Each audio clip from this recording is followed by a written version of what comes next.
This land, our land, is our Zimbabwe, a land of peace for you and me. Once born in pain and segregation, but now we Hello, live Blengineers. in Takunda here, a fellow Blengineer. It was about time I got one of my videos as well. It's going to be really exciting. We are going to talk about the international experience here in America. And yeah, it's going to be pretty exciting.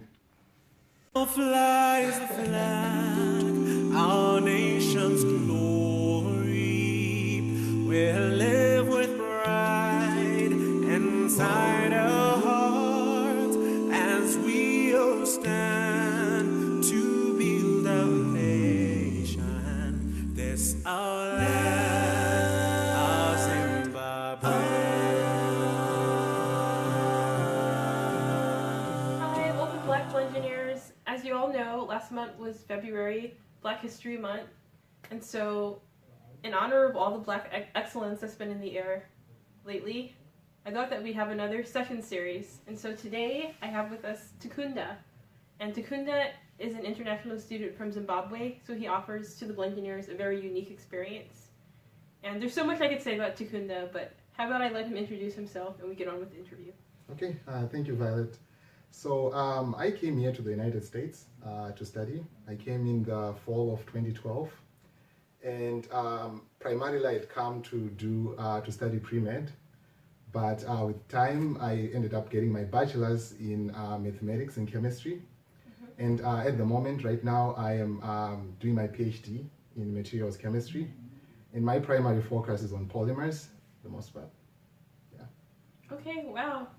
Well, thanks for the spiel, and then I have a lot more questions to ask you coming up soon.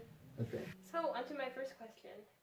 Well, Takunda, surely it's a very brave move to travel all the way from your native Zimbabwe to come to the United States to study.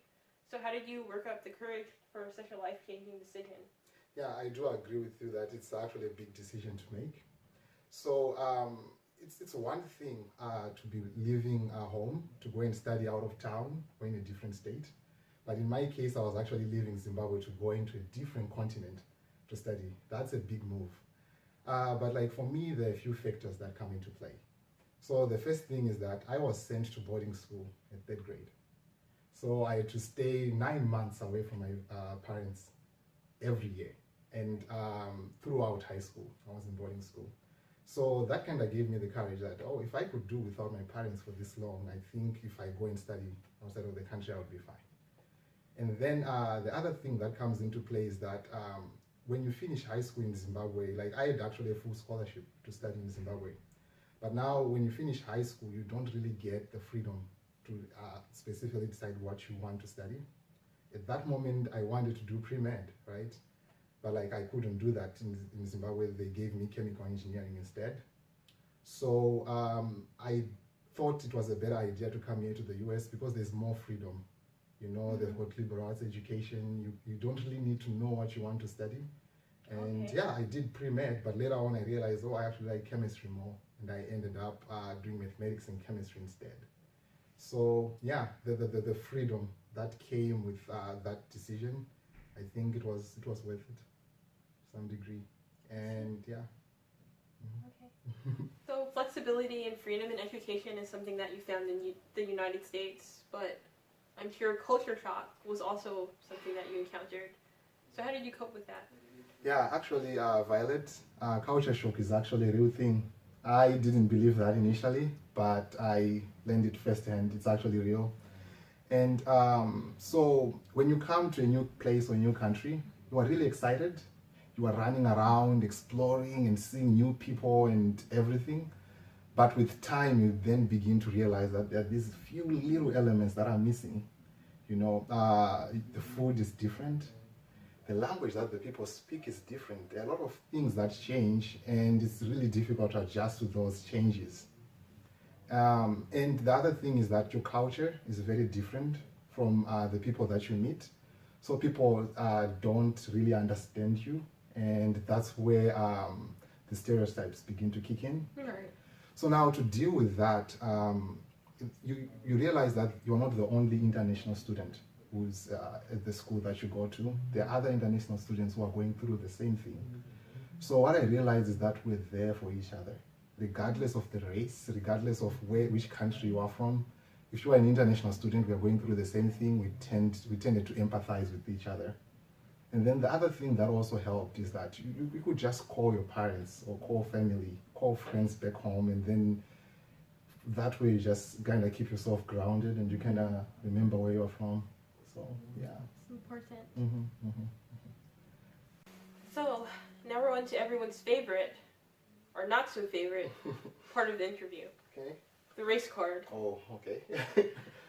So Takunda, coming from Zimbabwe, you probably had predominantly black instructors and black peers.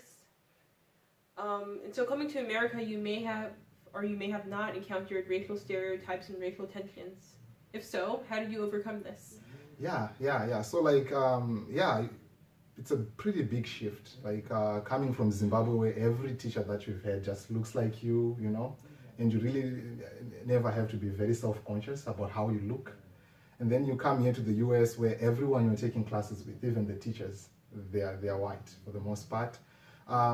So yeah, it's a pretty big shift. But like I wouldn't really base it on racism for the most part. But I think it's more to do with general stereotypes and how you feel like you're being perceived. So in general, like there's this stereotype that black people don't usually perform as well in school.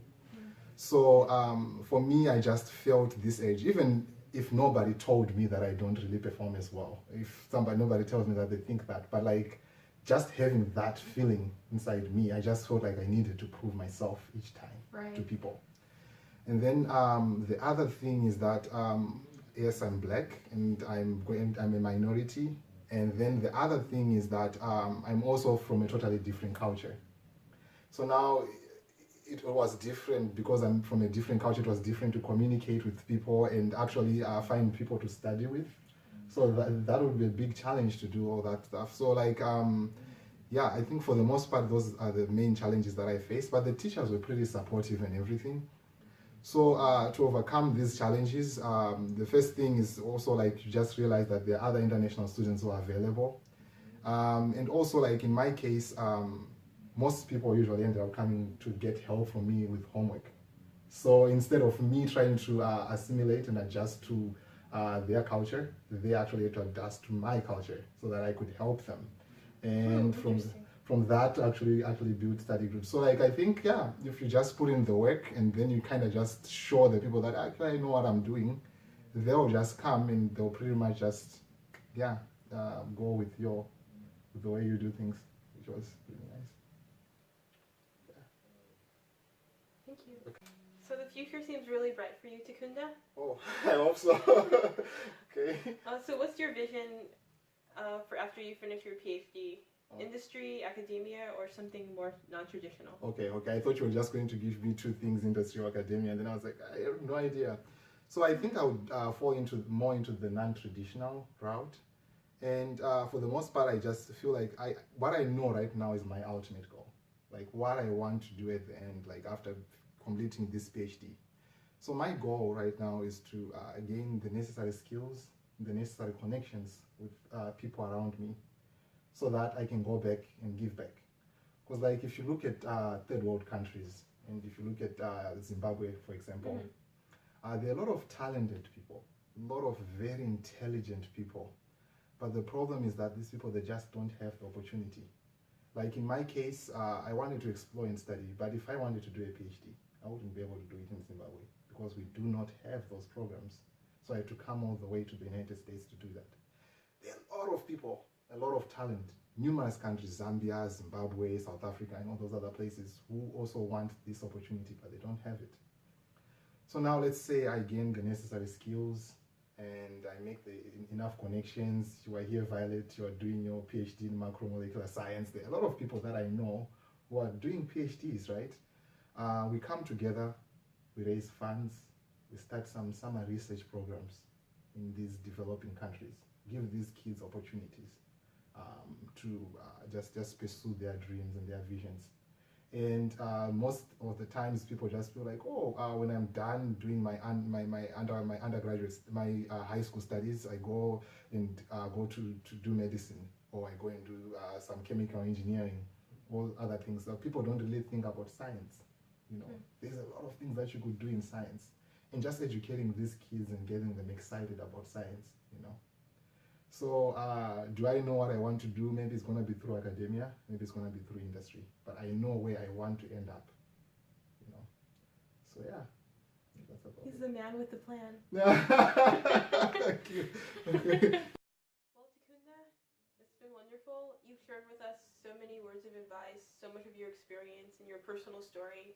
We really appreciate it. And now I'm just wondering, do you have any last minute words of advice or encouragement to offer the Blengineers before we wrap up? Oh, okay. So initially I did mention, we talked about the culture shock thing, right? Right. Where you come and then the culture where you go is pretty much different from what you have experienced. And there's this urge that you always feel, you just feel like you need to conform to what everybody else is doing. Even some of those things are not really the right thing to do. And I feel that way sometimes, and I did conform in some ways. But I think it's very important to stay true to your culture, to stay true to your character, and to have the right attitude all the time. And there's this saying that I really like, which goes that your ability, your talents, they'll take you to the top, but it is only your character and your culture that will keep you there. So my advice to you Blengineers is that stay true to your culture, just stay true to your culture and have character. And I'm also advising it to you, Violet, and to myself as I'm taking notes. Yeah. yeah. So yeah, stay true to your culture. That is very important. Thank you. Okay, well, thank you. Yeah. We'll see you guys next time. Yeah. Bye. Bye.